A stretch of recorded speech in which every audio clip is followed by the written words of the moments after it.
Can you fathom witnessing the president of your HOA call 911 on your own wife for the act of replacing the locks on your personal property, only to then have the nerve to ask for the master keys in the name of community safety? This woman actually informed the officers who arrived that my wife was on HOA property without permission and should be taken into custody immediately. The sheer fury I experienced as I saw Karen Whitfield's perfectly manicured finger point at my wife, while she smugly detailed how these people fail to grasp community regulations, is unforgettable. That coppery taste of raw anger still comes back to me. What Karen was unaware of was that my wife was not merely some troublesome homeowner. She was Deputy US Marshal Sarah Morrison, and for the last 3 months, she had been discreetly gathering evidence on Karen's $400,000 embezzlement operation. What would you do if your homeowners association attempted to have you criminally charged for making improvements to your own house?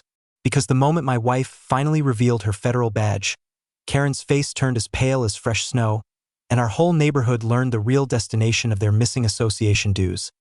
Leave a comment letting me know where you're tuning in from. I'm willing to bet you have your own HOA horror stories. My name is Jake Morrison, and at 45 years old, I figured I had dealt with enough petty despots to fill 3 lifetimes. A 23-year career as an Air Force mechanic taught me to repair what is broken and to identify individuals who confuse their authority with their identity. However, nothing, absolutely nothing, could have readied me for the Pine Ridge Mountain community and its self-proclaimed ruler, Karen Whitfield. 2 years ago, Sarah and I relocated to this Colorado development after we inherited her grandmother's 1960s cabin. Envision this: 847 residents spread out among $2.3 million houses on 2-acre parcels, all encircled by a national forest so untouched you can detect the scent of pine sap mingling with your morning coffee on the porch. Grandma Morrison had constructed her small cabin when this area was still undeveloped wilderness, which meant we possessed grandfathered property rights that were established 40 years before Karen's cherished HOA ever existed. We put $180,000 into converting that simple cabin into our ideal getaway. Sarah, my spouse of 18 years, has a federal law enforcement position of some sort that necessitates regular travel. She has consistently been intentionally ambiguous about the specifics, mentioning something about financial crime investigations and the need to preserve operational security. A very smart woman, as it happened. That professional-level caution would end up saving us. On the morning our ordeal commenced, I was on the deck observing the mist drift down the mountains when Sarah came out, the familiar leather-on-metal creak of her duty belt audible as she tended to our flower boxes.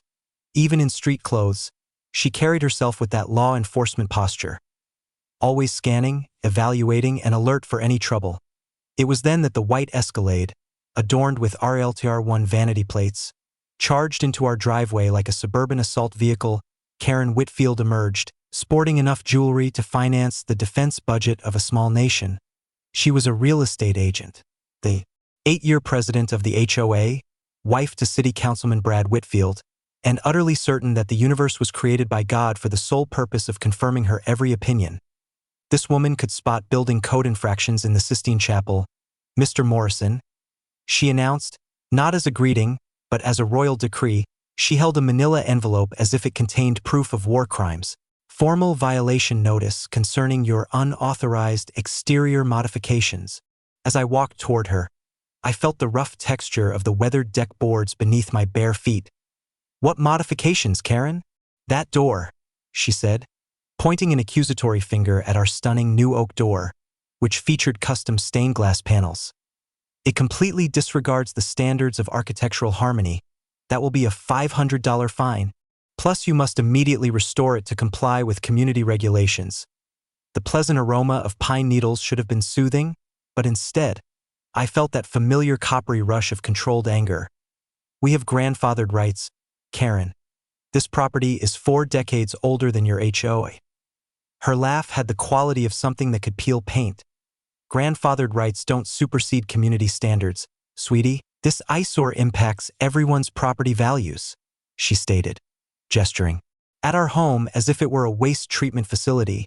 Sarah stepped up, her civilian identity still intact. "We've meticulously reviewed the HOA's governing documents. The original county filing contains no restrictions on doors." Karen's smile became toxic. "I couldn't care less what you believe you know about the law, honey. I've been upholding this community's standards since long before you people arrived in our mountain paradise. The way she uttered "you people" was laced with enough venom. To fell small animals, here is a legal fact that many people are unaware of. HOA architectural rules must be officially registered with county authorities to be legally binding. If they aren't, they're essentially just costly toilet paper. You have 30 days to comply, Karen pressed on, or we will place a lien on your property and initiate a forced sale for the protection of the community. The threat lingered in the clean mountain air like the smoke from a burning house. Sarah's wedding ring started its subconscious tap-tap-tap against her coffee mug, the single indication that her professional instincts were kicking in. We will look into our options. I responded cautiously. Karen's predatory grin grew wider. You do that, Jake. Certain residents must learn that community harmony comes with a financial commitment. The particular way she stressed the word financial sent a chill down my spine as her Escalade crunched its way down our gravel driveway, leaving a trail of diesel fumes. I looked at Sarah. Can she legally do that? Sarah was already grabbing her phone, and I saw a flash of something dangerous in her eyes. Let's find out precisely what kind of authority Karen Whitfield believes she truly possesses. Little did I realize, my wife was on the verge of directing her investigative expertise toward our neighborhood's most significant predator. Just 3 days following Karen's ultimatum about the door, she escalated the situation more rapidly than a wildfire in August.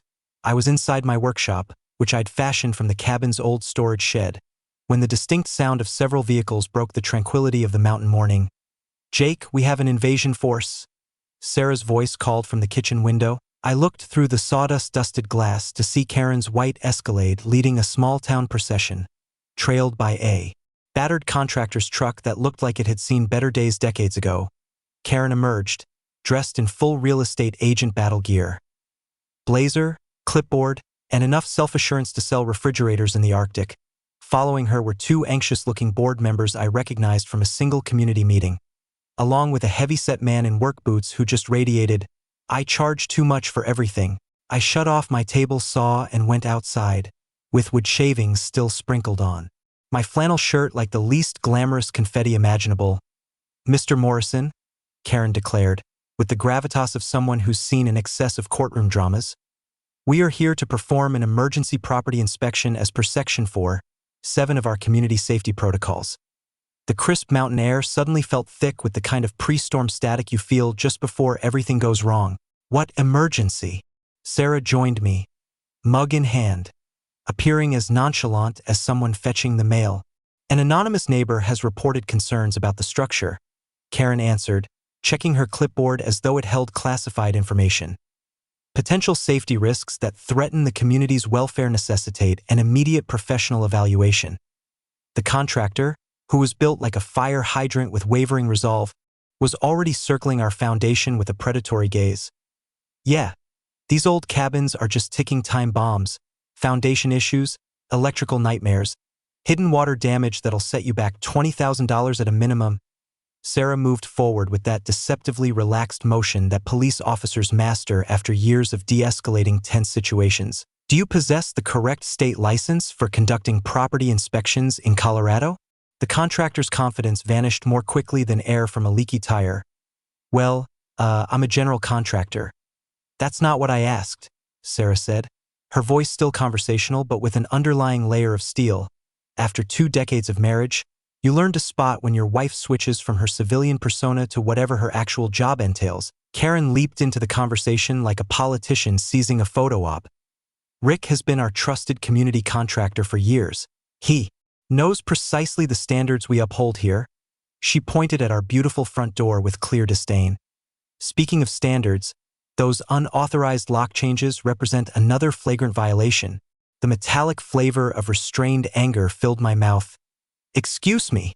New security installations must be approved by the HOA, according to our emergency safety bylaws," Karen stated with the self-satisfaction of someone playing a winning hand. "Passed during COVID for community protection when only responsible board members were able to attend." This is where the situation took a turn. During my time in the Air Force, I had learned that when someone starts inventing rules as they go, they are typically concealing something much larger. Karen was improvising more quickly than a jazz musician on a caffeine high. Sarah's wedding ring started its telltale tapping against her coffee mug, the sole indicator that her professional instincts were fully activated. Which specific meeting dealt with security protocols? Emergency session, March 2021, Karen replied. Attendance was limited due to health regulations. How interesting. Sarah's tone was so neutral she could have been talking about a shopping list. Because I actually conducted a thorough review of Colorado HOA laws when we first moved in. Emergency meetings must be preceded by a 72-hour written notice to every member, regardless of attendance. I recalled Sarah spending countless hours on her laptop during those initial weeks, saying she was just being meticulous about community rules. It turned out my wife never does anything by halves. Karen's self-assurance wavered like a candle flame in a breeze. Emergency circumstances obviously take precedence over standard bureaucratic processes. Do they? Sarah took out her phone with practiced skill. Because state statutes are surprisingly clear about emergency powers, they are designed to prevent exactly this type of liberal interpretation. Rick shifted his weight, looking like a man who suddenly realized he had stumbled into the middle of someone else's conflict. Look, we just need to confirm safety compliance. Based on whose authority? I stepped forward, allowing my military posture to become more apparent through my civilian attire. You are on private property without consent, invoking emergency powers that seem not to exist, and demanding to inspect work that was properly permitted by county officials. The mountain quiet stretched between us, interrupted only by the wind rustling through the pine trees and the distant call of a hawk circling above. Furthermore, Sarah added with devastating nonchalance, requesting master keys to private homes is a violation of multiple Colorado privacy laws. The authority of an HOA is very clearly defined when it comes to residential security. Karen's face was turning a dangerous shade of red, a color that typically signaled one of her more memorable public outbursts. The safety of the community takes priority over individual privacy rights. Actually, it doesn't. Sarah's smile was bright enough to power a small town. But I am truly interested in these emergency bylaws. Could you furnish the official vote counts and the recorded minutes? Those are just administrative details. Karen's authority was disintegrating like a house of cards in a strong wind. Because legitimate bylaw amendments require a majority vote from all HOA members, not just those who show up to clandestine meetings. Sarah had evidently prepared much more thoroughly than Karen had anticipated. Rick cleared his throat, sounding like a man desperate for an exit. Perhaps we ought to postpone this entire matter. An excellent idea. I concurred cheerfully. Next time, please bring the appropriate credentials, legal authorization, and the advance written notice mandated by actual law. Karen collected what was left of her dignity like scattered documents in a gust of wind. This is not over. Certain residents need to learn that community harmony is built on respect for established authority. As they made their way back to their vehicles in clear disarray, Karen's final comment was delivered across our driveway with all the subtlety of a major disaster. Legal loopholes won't shield you from community standards indefinitely. The diesel fumes from Karen's Escalade lingered in the pure mountain air, a toxic promise of conflicts to come. Sarah watched them drive away around the bend, her wedding ring still maintaining its rhythmic beat against her mug.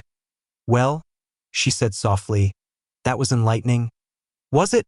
I examined her face, noticing a dangerous glint behind her calm eyes.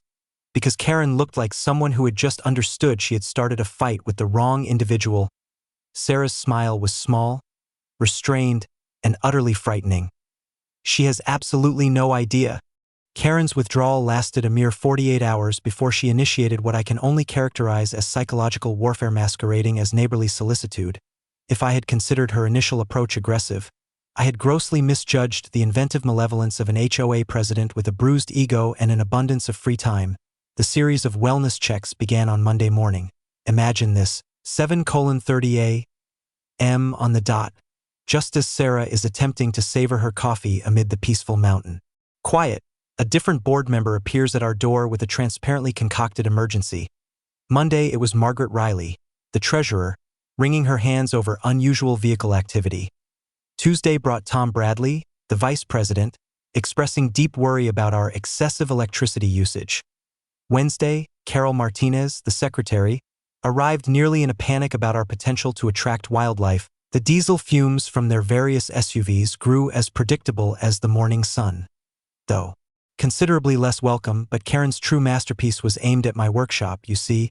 I had been operating a small custom furniture business from my converted shed. Deck repairs, built-in shelving, the kind of skilled labor that keeps a retired military man both occupied and earning. It was all perfectly legal, correctly zoned, with every permit properly filed with Douglas County. Yet, apparently, the software of my table saw at 10:00 a.m. was deemed industrial noise that disturbed the community's peace. "You've got to be joking," I said to Carol during her Wednesday visit, the sweet smell of pine shavings still on my clothes from my morning's work. "A table saw during standard business hours is somehow a problem?" Carol fidgeted like someone compelled to deliver bad news she herself didn't agree with. "Well, a number of neighbors have voiced concerns about the mechanical noises." Sarah appeared behind me, coffee mug in hand, projecting that specific aura police officers acquire after years of hearing creative versions of the truth. "Which particular neighbors have lodged these complaints, Carol?" They asked to remain anonymous? How remarkably convenient." Sarah's voice was chilly enough to freeze meat. "Anonymous complaints are far easier to fabricate than legitimate grievances from actual people." Thursday morning brought the most significant escalation. Joe Martinez, a city electrical inspector, showed up without warning, armed with a clipboard, an attitude, and clear biases about what he expected to find. "Received reports you're running an unapproved commercial business," Joe stated, forgoing any basic politeness. "I need to check your electrical setup for commercial use compliance." I guided him through my workshop, fully confident in every wire and socket. The previous owner had been an electrician. Everything was properly grounded, the circuits were correctly rated, and the electrical panel had been installed by licensed professionals who knew their trade. Joe spent 20 minutes snooping around, obviously hoping to find some infraction that would validate Karen's harassment campaign. "Everything seems to be in order," he conceded with clear disappointment, "though I would suggest a voluntary compliance review." Compliance with what exactly? Sarah had joined us, watching Joe's inspection with the sharp focus of someone trained to notice discrepancies in motives. "Just being thorough, these older buildings can sometimes have hidden issues." Sarah's wedding ring began its telltale drumming against her ceramic mug, tap, tap, tap, early in our marriage. I had assumed it was a sign of nervousness. 20 years on, I knew it was her brain processing data, connecting dots that were invisible to most people. "Joe, you don't by any chance play golf with anyone from our HOA leadership, do you?" Joe's professionally neutral expression faltered slightly. "I don't see how that's pertinent to electrical safety." "Just curious." Sarah's smile was worthy of a high-stakes poker game, because this inspection seems less about adhering to codes and more like official harassment disguised as a municipal concern. After Joe left with his lack of findings and his wounded pride, Sarah opened her laptop and began what seemed like a serious dive into digital forensics. I had seen her work late at night before, claiming she was reviewing federal legal precedents or keeping up with financial laws, but this felt different. More targeted, more predatory. "Finding anything noteworthy in there?" I asked, topping off her coffee. "Karen has been remarkably inventive." Sarah scrolled through complex financial reports. "Over the last 3 years, our HOA has levied $340,000 in special assessments for emergency repairs and critical community improvements. That seems high, extremely high, particularly since I can't find any proof that any of these improvements were ever made." Sarah's fingers moved over the keyboard with practiced speed.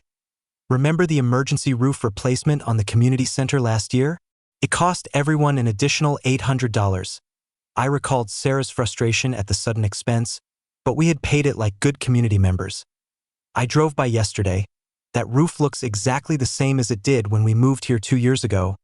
Sarah turned the screen towards me, and every single invoice for this non-existent work was paid to Pine Ridge Construction Services. Never heard of them? Neither has the Colorado Licensing Board. But their business registration shows a very interesting address. Sarah opened another browser tab. "It belongs to Rick Whitfield, the brother-in-law of our dear friend Karen." The pattern became as clear as frost on a window in the morning: phony inspections, fabricated violations, anonymous harassment. This wasn't just simple neighborhood squabbling. This was organized crime posing as community leadership. "How much money are we talking about in total?" I asked, Based on 3 years of suspicious spending, it's roughly $425,000 funneled through shell corporations owned by Karen's relatives. Sarah's expression was one of pure professional analysis. Anyone who might spot inconsistencies or ask difficult questions is subjected to the full harassment treatment until they give up, sell, and leave. The morning mountain air suddenly felt cold for reasons that had nothing to do with the altitude. She's been methodically stealing from every family. In this neighborhood, it certainly looks that way, and I've prosecuted federal white-collar cases for smaller amounts, Sarah stated, closing her laptop with a decisive snap. It was then I understood. My wife hadn't been looking into HOA rules as a worried homeowner.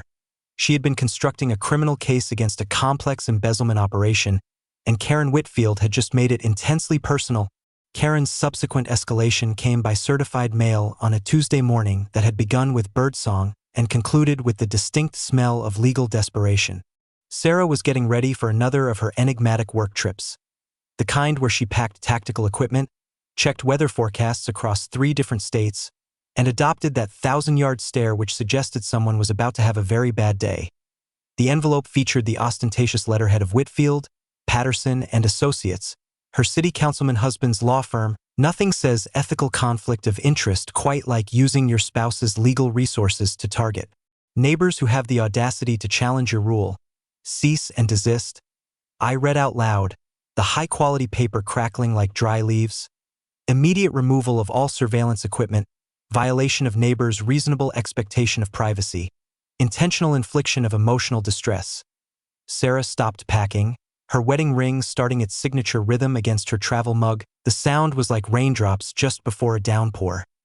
Individually harmless, but collectively foreboding. Let me see that work of art. She perused the document with the swiftness of someone who had read countless legal threats. An interesting legal argument. It's a pity that Colorado law explicitly permits recording on one's own property, and our cameras don't capture anything beyond our property line. Her smile could have frozen lava instantly. It seems Brad Whitfield's correspondence school law education didn't include fundamental property rights. The real shock arrived on Thursday evening, while Sarah was away doing whatever federal marshals do when they disappear for 72 hours with very little luggage and a great deal of ammunition. Tom Bradley called, his voice holding all the excitement of someone delivering a terminal diagnosis. Jake, there's an emergency HOA meeting tomorrow night. Karen is insisting on a vote for disciplinary action. What kind of disciplinary action? Legal proceedings against both of you for disrupting community standards and creating a hostile environment. Tom's voice had the defeated quality of someone witnessing the death of democracy in a subdivision meeting room on Friday night. The community center felt like a mock trial conceived by someone whose entire legal knowledge came from afternoon television. Karen had carefully selected her audience. Newer homeowners who had not yet figured out their dues were bankrolling her extended family's construction firm, along with her usual circle of sycophants and social climbers. The room was thick with the smell of stale coffee, nervous sweat, and the unique tension that comes before a public takedown. Sarah arrived just as Karen was bringing the meeting to order, taking a seat in the back row like someone who prefers to observe before acting, even in casual attire. Jeans, a flannel shirt, and hiking boots. She projected that undeniable law enforcement presence that makes clever criminals uneasy and foolish ones reckless. The main item on the agenda, Karen announced with the gravity of someone declaring a holy war, is to address the ongoing disruption caused by certain residents who refuse to adhere to basic community standards. She had even prepared a PowerPoint presentation, complete with clip art, outlining 20 minutes of our supposed transgressions. Unauthorized architectural modifications, aggressive surveillance systems, failure to comply with emergency protocols, and my absolute favorite, a pattern of challenging legitimate board authority. Therefore, Karen finished with a dramatic flourish, I move for immediate legal action against Jake and Sarah Morrison for the willful violation of community harmony and the creation of a hostile residential environment. A wave of uncomfortable energy went through the room. This felt less like a democratic procedure and more like a public execution governed by Robert's Rules of Order. It was then that Karen disastrously overplayed her hand.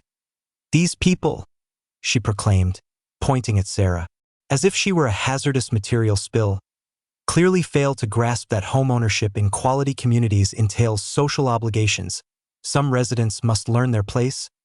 The phrase "these people" lingered in the mountain air like smoke from a burning house. Several neighbors visibly recoiled, at last catching the unpleasant undertones of Karen's campaign. Sarah rose with the smooth grace of someone skilled in tactical movement. Before we proceed with a vote, shouldn't we first review the procedural requirements for taking disciplinary actions? Residents do not question the board's authority, Karen retorted, her composure cracking faster than ice on a hot skillet. Actually, the Colorado revised statutes lay out specific procedures for HOA disciplinary actions. Sarah's voice had the patient authority of someone explaining basic facts to people determined to ignore them, including proper notification periods, standards for evidence presentation, and the defendant's right to respond. She consulted her phone with practiced ease.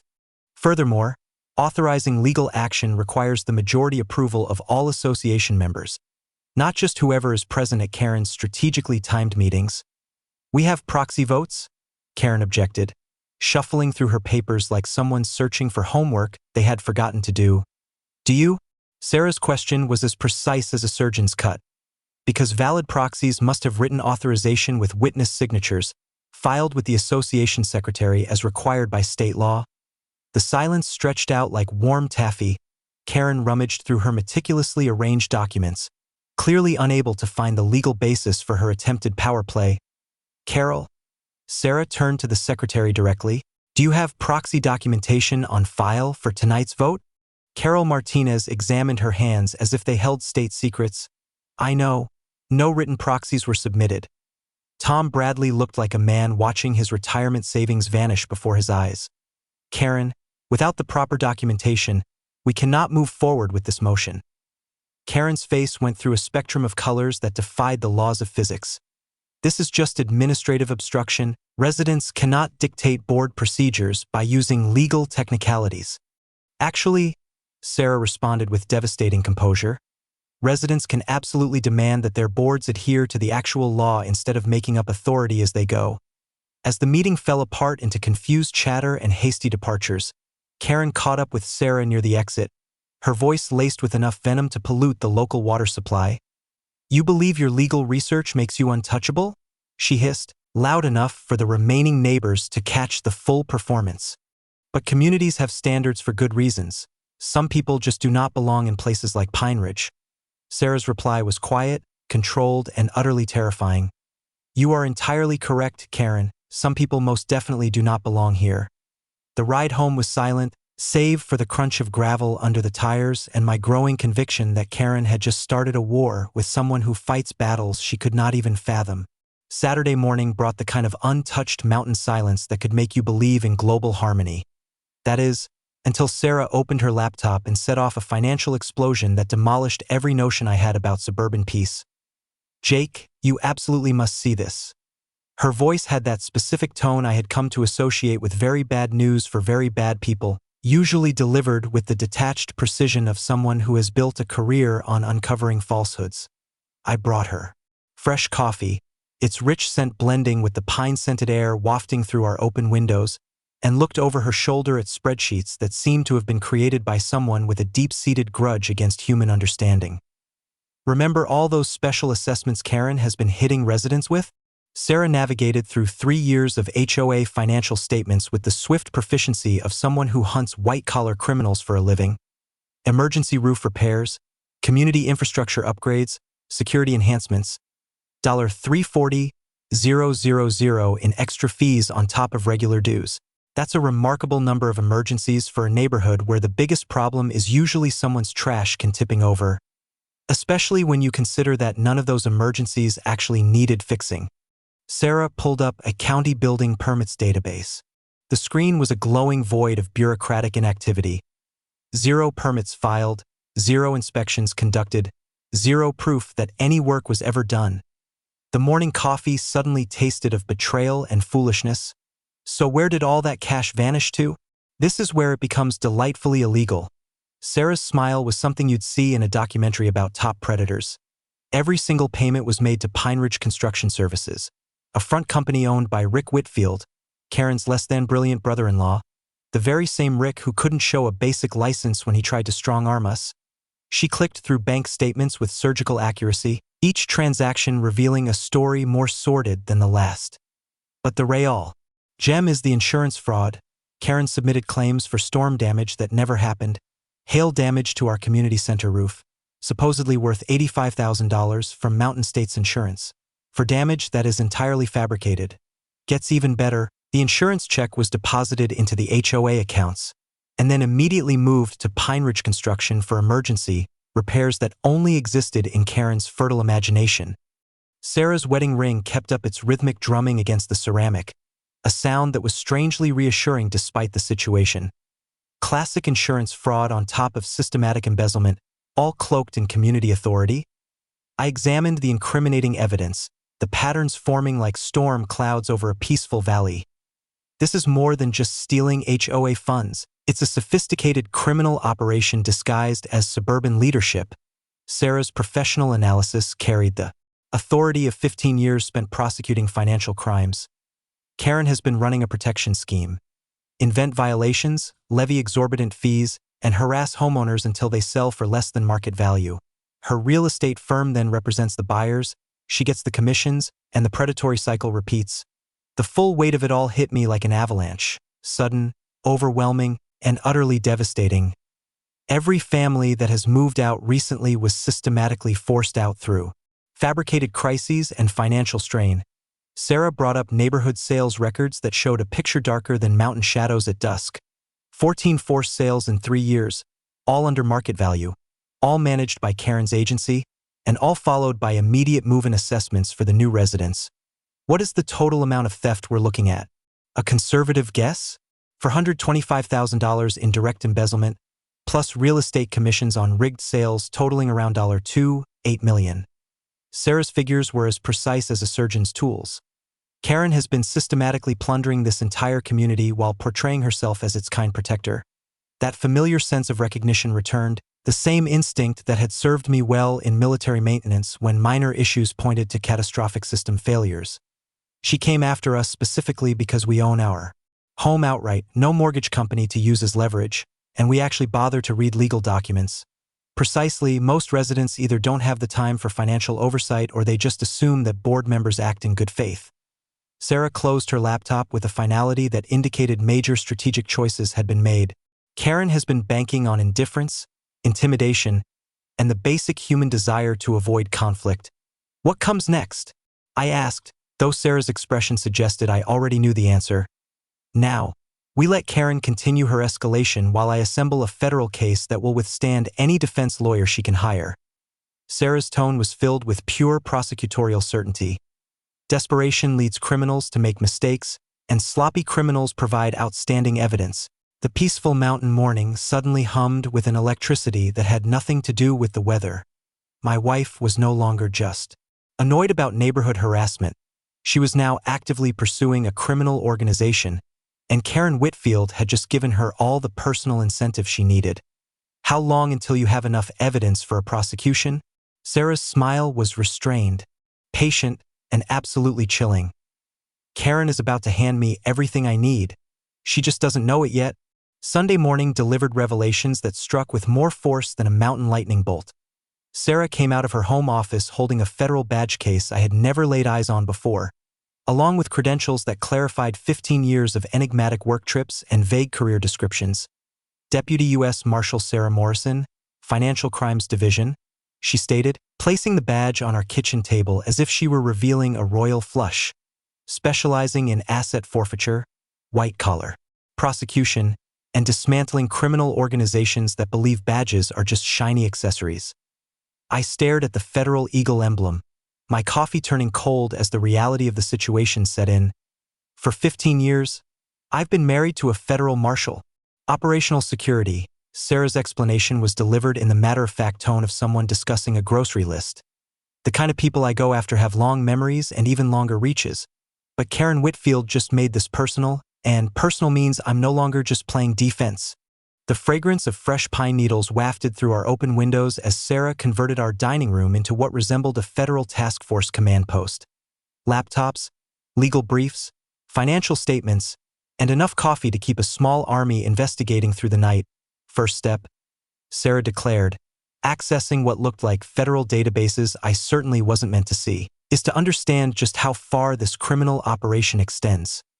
Her fingers danced across the keyboards with practice skill, tapping into resources that made Google seem like a child's plaything. Wire fraud, mail fraud, insurance fraud, racketeering. Karen has hit every mark for federal prosecution. When criminals use banks, the postal service, or electronic means for fraudulent activities, they've effectively invited federal jurisdiction into the game. The legal ramification hit me like a splash of ice water. Federal offenses carry significant prison sentences because they cross state lines and involve federally regulated entities. Banks, insurance companies, and communication systems. By Tuesday, Sarah had assembled what she termed ground assets. Neighbors who had been methodically targeted by Karen's scheme, Tom Buckley, a retired accountant, had been discreetly tracking financial irregularities for months, unaware of their criminal extent. Margaret Riley, a widow on a fixed income, had come close to losing her home due to the excessive special assessments that were funding Karen's family enterprise. 3 residents with valid complaints, strong documentation, and the support of federal law enforcement, Sarah explained, arranging the evidence on our table as if she were planning a military campaign. Karen is now up against a unified front, not just a series of isolated targets. Tom showed up on Wednesday evening with manila folders so thick they could have stopped a bullet. His accountant's precision proved essential in building a prosecutable case. "I've been monitoring these expenses for 2 years," Tom detailed, his spreadsheets making Sarah's financial breakdown look elementary. Construction invoices are inflated by 300 to 400% above standard rates. Work orders for jobs that never took place. Insurance claims for damage that mysteriously appeared and then vanished without any actual repairs. The workshop transformed into our evidence analysis center. The familiar scent of sawdust mingling with the smell of printer ink and resolve. My own construction background was vital for dissecting Karen's fraudulent invoices. Prices so high they were almost comical, work descriptions that defied the laws of physics, and completion dates that were simply impossible. This invoice states that Rick installed $47,000 worth of roofing materials in a single afternoon. I noted, looking over a document that read like fiction penned by someone who had never seen a real construction site. For context, that's enough material to roof 3 houses, which would require a team of 12 people working for 2 full days. Sarah recorded every discrepancy with federal-level accuracy. Fraudulent invoicing becomes wire fraud the moment payments are handled electronically. Wire fraud carries a maximum sentence of 20 years under federal law. Margaret's contribution was just as damning. As someone who had faced financial strain due to Karen's fabricated assessments, she had maintained meticulous records of every conversation, every threat, and every manipulative move used to compel payment. Karen told me to my face that if I didn't pay, it would lead to a forced sale. Margaret's voice was firm, belonging to someone who had endured far worse than suburban tyrants. She said the community had standards, and those who couldn't meet them should look for more suitable housing. Sarah's smile was one of pure prosecutorial glee. Extortion charges just wrote themselves. The strategic plan Sarah laid out was like a military operation conceived by someone who understood both legal and actual warfare. We would let Karen continue to escalate her actions while we documented every illegal move. Desperate criminals make bigger errors, and bigger errors provide stronger evidence for federal prosecutors. On Thursday night, Sarah described the federal asset forfeiture procedure with the excitement of someone talking about Christmas morning. Once we prove that Karen has been using criminal funds to buy real estate, cars, and luxury goods, federal law permits us to seize those assets. The recovered funds go directly to the victims. In this case, every resident who was charged fraudulent assessments. How much are we talking about in recovered funds? Tom inquired. A conservative estimate, based on 3 years of documented fraud, would be $380,000 in direct restitution, plus penalties that could triple that amount. Sarah's figures were as precise as someone who had done this kind of math many times before. The evening mountain air felt electric with potential as our small group solidified the plans that would turn neighborhood harassment into a federal prosecution. Karen Whitfield had started a war with the wrong neighbors, and she was about to find out that some battles are waged with badges, subpoenas, and the full force of federal law enforcement. What's the timeline? I asked. Sarah's confidence was unwavering. Karen's desperation will give us everything we need within 2 weeks. Then we'll watch her criminal empire crumble in real time. Karen's desperation manifested on Tuesday morning, resembling a toddler's tantrum amplified to criminal levels. I awoke to discover our neatly kept flower beds had been ravaged as if by a crazed weed trimmer, irrigation lines were cut with surgical accuracy, and $200 of landscaping had been turned into what could generously be described as abstract art. The morning mountain air had the sharp tang of fresh spray paint, where someone had adorned our security cameras with bright orange graffiti. That screamed, "Mind your business," in lettering that hinted at nighttime bravado and daytime cowardice. As subtle as a train plowing through a library, Sarah took it all in, photographing the damage with the precision of federal-grade documentation. Even in my old Air Force t-shirt and jeans that had seen better days, she moved with that distinct law enforcement efficiency that transforms crime scenes into trial evidence. "Should we call the sheriff?" I inquired, although Sarah's look suggested she had other plans in mind.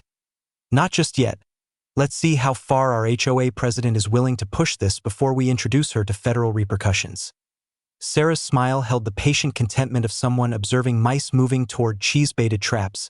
Karen's campaign of psychological warfare escalated by Thursday, displaying all the finesse of someone whose criminal knowledge was gleaned from binge-watching crime shows during wine-soaked evenings. Unfamiliar vehicles started to park outside our property at strategic times. Different cars, rotating drivers, but always positioned to create maximum intimidation while preserving the thin veil of plausible deniability that Karen seemed to think was clever. The real escalation occurred on Friday morning, delivered through a trembling phone call from Margaret Riley. "Someone tried to break into my house last night," she whispered, her voice filled with the terror of someone realizing that suburban security is purely a concept. "Around 2 a.m., someone jiggled my back door handle, then walked around the foundation as if they were scoping out the place. When I turned on the porch lights, they took off faster than teenagers caught with beer. Did you call the police?" Sarah's tone shifted instantly from concerned neighbor to federal marshal in assessment mode. "And tell them what?" "That someone took a midnight walk around my property." Margaret's bitter laugh was tinged with decades of being brushed off as hysterical or senile. Karen would claim I'm suffering from age-related paranoia and stress-induced delusions. But Margaret had more to add. "However, I did find boot prints in my flower bed, work boots with a very unique tread pattern, which I photographed, measured, and documented with a ruler for scale." Sarah's wedding ring began its familiar rhythmic solo against the ceramic, tap, tap, tap, a signal that her professional predatory instincts were fully engaged. 40 years as a paralegal has clearly taught you how to properly gather evidence. Friday afternoon brought Karen's most stunningly audacious move, while Sarah was mysteriously away at what she vaguely termed federal consultation meetings in Denver. Rick Whitfield appeared at our property with a team that looked like they had graduated at the top of their class from Intimidation University. Routine tree maintenance. Rick proclaimed with dramatic authority, pointing to a magnificent pine tree that had been peacefully standing near our property line for about 50 years. "Anonymous neighbor safety concerns require immediate hazard reduction." The chainsaw roared to life before any coherent protest could be formed, its mechanical aggression echoing off the mountain slopes like an industrial battle. 20 minutes later, a massive pine branch had accidentally crashed down onto our fence with the accuracy of a controlled demolition, splintering 30 feet of cedar fencing and creating immediate property damage that would bring tears to an insurance adjuster's eyes.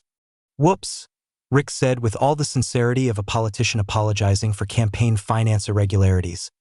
"These old trees can be quite unpredictable. You'd better get that fence fixed right away. Community standards require proper boundary upkeep."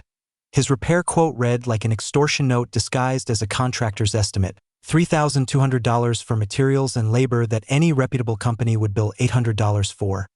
The invoice was signed by Rick with a flourish, suggesting he believed his own authority held legal weight. The crisp mountain afternoon should have been a source of peace and quiet, but instead, it was charged with the tension that precedes either total surrender or all-out war. I documented the accidental damage from various angles, noticing how the chainsaw cuts indicated a deliberate directional fall that could only be the result of intentional sabotage. "Payment is due within 15 days, Rick went on, "or we will take legal action for property damage and violations of community standards." That evening, Sarah got back from Denver with manila folders thick enough to stop small-caliber rounds. Wearing the expression of someone who had just gained significant strategic ground in an ongoing conflict, "How was your day, dear?" she asked with the casualness of someone discussing the weather while tactical nuclear missiles were being aimed in the background. Karen's intellectually challenged brother-in-law demolished our fence and is demanding $3,200 to fix his own vandalism, I reported, presenting the evidence of Rick's work. Plus, someone has been making late-night intimidation rounds at Margaret's house. Sarah inspected the damage with professional thoroughness, giving special attention to the angles of the chainsaw cuts and Rick's ridiculously inflated repair cost. Absolutely perfect, Karen is escalating from financial fraud to property destruction and witness intimidation. Perfect? How is this perfect? Because property crimes offer more concrete evidence than financial schemes, and threatening witnesses adds federal racketeering charges to our expanding list. Sarah's smile was like something from a nature documentary about apex predators hunting their prey. Karen's desperation is delivering exactly the kind of evidence that federal prosecutors adore. The evening mountain air crackled with an electricity that was not related to the weather. Karen Whitfield had just crossed legal lines that elevated suburban harassment to the level of federal felonies. And she was about to learn that some neighbors come with badges, subpoenas, and the limitless resources of the federal government. "What's our next move?" I asked. Sarah's confidence was absolute and truly frightening. "We let Karen continue to supply the rope until she has thoroughly hanged herself." Karen's final, desperate move came on Monday morning, with all the finesse of a train wreck staged by someone who had mistaken federal offenses for neighborhood mischief. I was in my workshop, the familiar smells of pine shavings and machine oil offering a false sense of peace, when the unmistakable wail of police sirens sliced through the mountain quiet like a chainsaw through a moment of meditation. I looked through the window to see two Douglas County Sheriff's cruisers pulling into our driveway, their emergency lights bathing our tranquil property in alternating red and blue, signaling a serious criminal event to anyone in view. Sarah came out of the house in casual clothes, jeans, hiking boots, and a flannel shirt that made her look like any other mountain local, except for that distinct law enforcement posture that hinted at tactical readiness hidden beneath a relaxed exterior. Trailing the deputies' cars, Karen's white Escalade was parked like a vulture at a car crash, positioned for the best view of what she clearly anticipated would be our public shaming and arrest. Deputy Martinez was the first to get out, a young officer whose grave expression indicated he had been briefed on a perilous domestic conflict that needed immediate action. His partner, Deputy Johnson, took a strategic position, maintaining the professional vigilance of someone prepared for potential violence. "Ma'am, we need to speak with both residents about reports of threats and aggressive behavior," Martinez stated, referring to notes that had clearly been supplied by someone with a talent for creative storytelling. Karen stepped out of her Escalade, dressed in her most dramatic victim attire. Designer sunglasses despite the cloudy sky and body language that screamed of a traumatized community leader in search of justice. "Officers, thank you for coming so quickly," Karen proclaimed with the theatrical flair of someone auditioning for a daytime drama. "These people have been terrorizing our peaceful community with threats, intimidation, and the aggressive surveillance of law-abiding neighbors." The morning air suddenly felt charged with the unique tension that comes before either a spectacular display of justice or a spectacular miscarriage of it, depending on which side of the law you are on. Specifically, Karen went on, consulting her own notes like a prosecutor delivering a closing argument. "Mr. Morrison physically threatened me during our last conversation, and his wife has been conducting illegal investigations and harassing community volunteers." Deputy Martinez turned to me with professional impartiality. "Sir, we need to hear your account of these events." "I'm happy to explain," I said, keeping the calm composure that military life teaches you in the face of false accusations. "But maybe we should have this conversation with all parties present for full transparency." It was then that Karen made her critical error. Furthermore, she announced with the triumphant air of someone playing what she thought was a winning hand, "They have changed their locks specifically to conceal evidence of illegal activities. I demand an immediate police search of whatever they are hiding behind those unauthorized security measures." The deputies exchanged a look that suggested Karen's demands were crossing the line of reasonableness, but she was far from done with her performance. "As the HOA president, I have the legitimate authority to ensure community safety," Karen declared, her voice rising with an almost religious intensity. These people refuse to comply with proper governance and pose a direct threat to the security of our neighborhood. Deputy Johnson stepped forward. Ma'am, we will need to talk to both residents individually to get the full picture. Sarah had been silently watching the whole scene unfold with the patience of someone observing amateur theater, put on by actors who didn't realize they were auditioning for a federal prison sentence. Now, she moved forward with a fluid grace that spoke of extensive tactical training. Officers, before we go any further, I should probably clarify a few things about jurisdiction and proper authority. Sarah's tone had the conversational ease of someone discussing the weather forecast while tactical nuclear weapons were being readied in the background. She reached into her back pocket and pulled out a leather credential case that caught the morning sun like polished metal. The federal badge and ID card seemed to appear in slow motion, instantly shifting the entire dynamic of the situation. Deputy US Marshal Sarah Morrison, Financial Crimes Division. Her voice carried the quiet authority of someone used to introducing herself to people who were on the verge of having very bad days. I am currently leading a federal investigation into systematic embezzlement, insurance fraud, and criminal racketeering within this HOA. The silence that ensued could have been measured in eons. Deputy Martinez stared at Sarah's credentials as if they contained the instructions for disarming a nuclear bomb. Deputy Johnson's expression changed from routine domestic dispute to holy cow, we just stumbled into a federal case. Karen's face went through a series of color changes that defied the laws of physics, shifting from confident pink to confused pale to utterly terrified white in about 3 seconds. What? This is absurd. Karen's voice broke like ice underfoot. She is misusing federal power for a personal vendetta. This is government overreach targeting innocent community volunteers. Sarah's smile was a model of surgical precision wrapped in professional courtesy. Actually, Mrs. Whitfield, filing a false police report is a felony under Colorado state law, and when those reports are intended to obstruct a federal investigation, they become federal crimes that carry significantly longer prison terms. Deputy Martinez was the first to find his voice.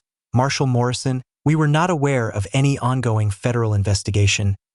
No reason you would be, Sarah answered with the calm efficiency of someone who had handled similar situations many times. But now that you are here, perhaps Mrs. Whitfield would like to explain why she has been systematically filing false complaints against federal law enforcement officers.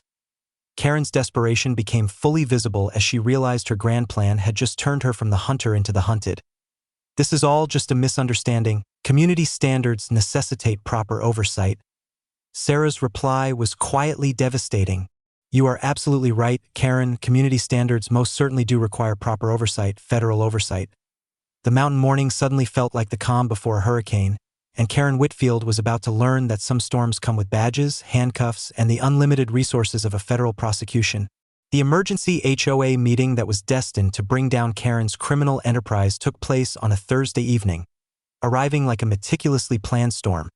The community center was electric with nervous energy as homeowners came in, lured by Karen's desperate email about federal harassment and government overreach targeting innocent volunteers.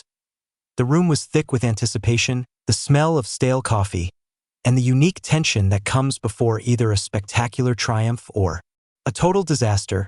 Karen had filled the space with her last remaining allies, mostly newer homeowners who had not yet made the connection between their exorbitant fees and her family's construction firm. Ladies and gentlemen, Karen started with the theatrical gravitas of someone making a last stand.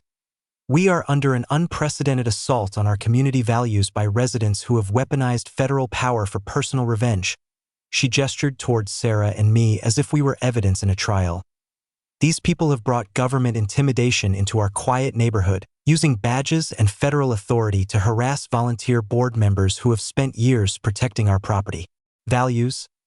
A murmur went through the crowd, the sound of people trying to make sense of information that clashed with what they could see. Tom Buckley sat in the front row, his manila folders filled with financial proof positioned like ammunition for the impending conflict. Furthermore, Karen went on, her voice rising with an almost religious intensity.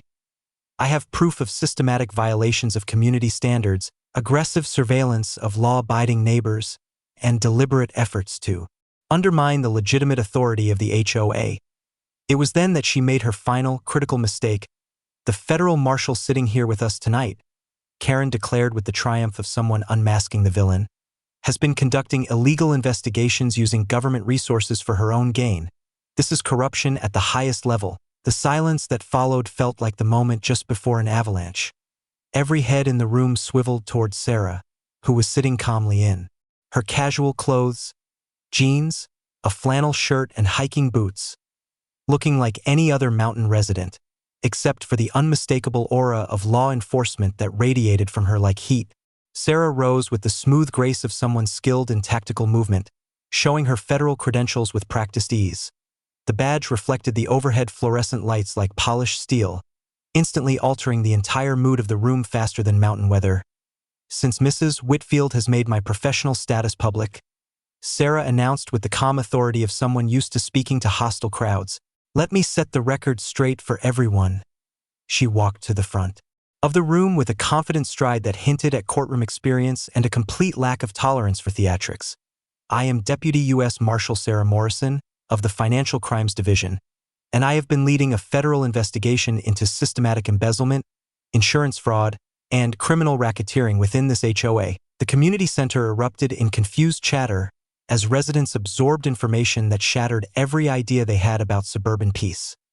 "Over the last 3 years," Sarah continued, her voice cutting through the noise with surgical precision, "your HOA board has collected $425,000 in fraudulent special assessments for repairs that were never done, channeling that money to shell companies owned by the family of board members." Tom Buckley stood up, his financial evidence ready to be presented. "I have the documentation to back up every statement Marshal Morrison just made.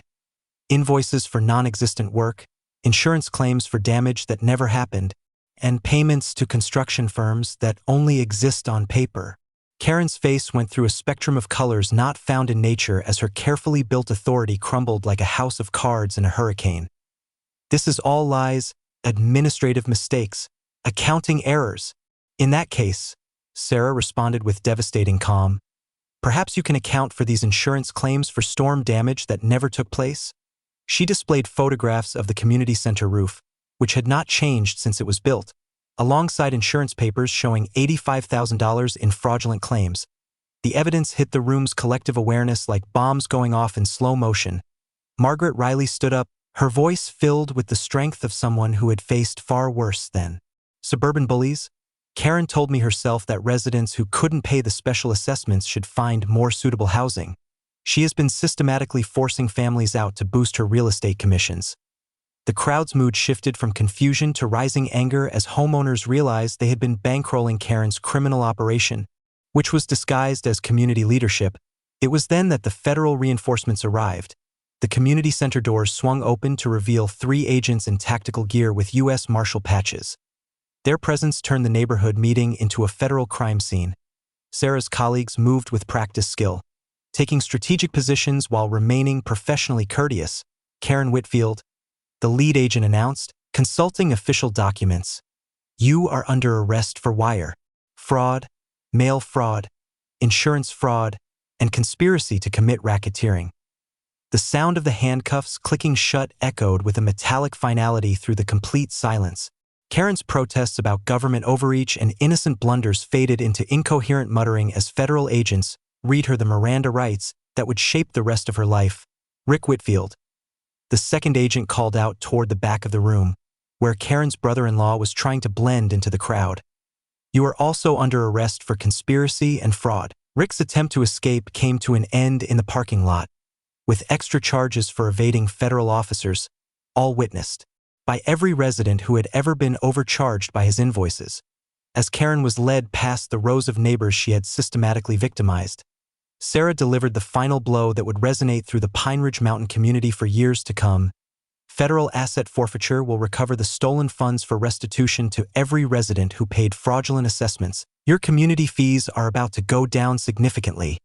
The community center burst into applause as Karen's criminal empire fell apart in real time, all captured by local news crews who had shown up to record the downfall of a suburban tyrant. Justice had come wearing federal badges, and Karen Whitfield's reign of financial terror was finally at an end. 3 months after Karen's spectacular downfall, Our mountain community had shifted from a neighborhood held captive by petty despotism to something that actually resembled a civilized society. The crisp morning air smelled immeasurably better without the diesel fumes from Karen's daily intimidation runs, and the sound of children playing had taken the place of the anxious whispers that used to trail HOA meetings like a poisonous mist. Tom Buckley won the emergency presidential election with a unanimous vote that took all of 4 minutes and was met with genuine applause. His first official move was to institute financial transparency rules that would make future embezzlement as improbable as Karen discovering a sense of humility. His second was to ceremoniously shred every one of Karen's fabricated emergency bylaws and revert to the actual legal standards of Colorado. It's a funny thing, Tom declared at our first post-Karen get-together. Community leadership works surprisingly well when you stick to real laws instead of inventing authority out of thin air and a bruised ego. Karen's legal demise unfolded like a masterpiece of prosecution orchestrated by Sarah, faced with federal evidence that could have put her away for 2 decades. She entered a guilty plea faster than a tourist running from Mountain Hail. The sentence was 4 years in federal prison, $425,000 in restitution, and a permanent prohibition from holding any HOA office anywhere. Rick got 18 months and a lifetime ban from construction, though to be fair, his skills were dubious even when he wasn't actively breaking the law. The federal asset forfeiture process recovered $380,000 from Karen's various luxury accounts, cars, and that Aspen vacation property that no legitimate HOA president could ever afford. Every homeowner received a refund check, with the average amount being $2,800, money that had been stolen through fraudulent assessments and Karen's inventive fee system. The collective sigh of financial relief was likely audible in the next county over. Sarah's takedown performance resulted in a federal commendation and a promotion to supervisory marshal, where she now leads a specialized task force focused on suburban white-collar crime. It turns out Karen's operation was small-time compared to the nationwide HOA fraud that requires federal attention. Who would have thought so many criminal organizations pose as community leadership? Sarah wondered aloud, looking over case files that suggested Karen was just a minor player in a much larger criminal network. My furniture business took off after local word-of-mouth transformed standing up to corruption into a great marketing strategy. Half of Pine Ridge hired me for legitimate home improvements, and referrals from happy clients have me booked 3 months out. It seems that integrity and genuine craftsmanship are powerful business models. The recovered money made possible something Karen's avarice had long prevented. Real community enhancements. We founded the Pine Ridge Community Scholarship, which grants $10,000 each year to local students pursuing studies in criminal justice, accounting, or public administration. The cosmic irony of Karen's crimes now financing future crime fighters felt like justice with a sharp sense of humor. Monthly community meetings transformed into potluck dinners, where neighbors genuinely enjoyed each other's company rather than suffering through manufactured conflict. The aroma of homemade dishes and real friendship replaced the stale coffee and fear that had characterized Karen's meetings. Our community garden project, established on previously disputed common land, now yields vegetables that feed families instead of Karen's bank accounts. Margaret Riley manages the scholarship program, using her 40 years of paralegal experience to guide young people committed to defending communities from predators. Justice delayed isn't always justice denied, she noted with hard-won insight. Sometimes, it's justice with compound interest. The ripple effects extended beyond Pine Ridge like a wildfire in dry brush. 3 nearby HOAs initiated financial audits after learning of our situation. Sarah's task force uncovered and prosecuted 2 more fraud operations, involving over $2 million in stolen community funds across Colorado. Our property finally felt like a home instead of a war zone. Summer evenings on the deck are now filled with the sound of children's laughter and the smell of backyard barbecues. Not tension and diesel fumes. The sweet scent of pine needles blended with authentic community spirit has replaced the toxic environment that Karen's corruption had poisoned our mountain paradise with for years. Sarah's federal cases still require her to travel, but now neighbors wave warmly instead of looking away. When she comes home, being married to someone who professionally dismantles financial predators has proven to be excellent for neighborhood trust and property values. This past Christmas, Pine Ridge was aglow with lights that reflected true joy, not the gloom that Karen's rule had cast over families. Children were sledding on hills where residents once whispered about escape routes, And neighbors came together for celebrations instead of emergency meetings about non-existent crises. The lesson from all this is clear in every conversation. Ordinary people can overcome institutional corruption through unity, careful documentation, and a refusal to be intimidated by bullies who confuse their temporary power with permanent immunity. This is where End for HOA needs your support. Share your worst HOA nightmare in the comments below, because I read every story, and some might require federal notice. Hit that subscribe button and tap the notification bell, because we're only just beginning to uncover corruption, one neighborhood at a time. Sometimes the best revenge isn't revenge at all. It's justice, community restoration, and making sure that bullies can never again terrorize innocent families. Karen learned that lesson the hard way, and her 4-year federal retreat gives her plenty of time to think about it. That's it for today's HOA chaos. If seeing justice served made your day, hit that like button, share your opinions below, and be sure you're subscribed. More incredible neighborhood conflicts are coming soon.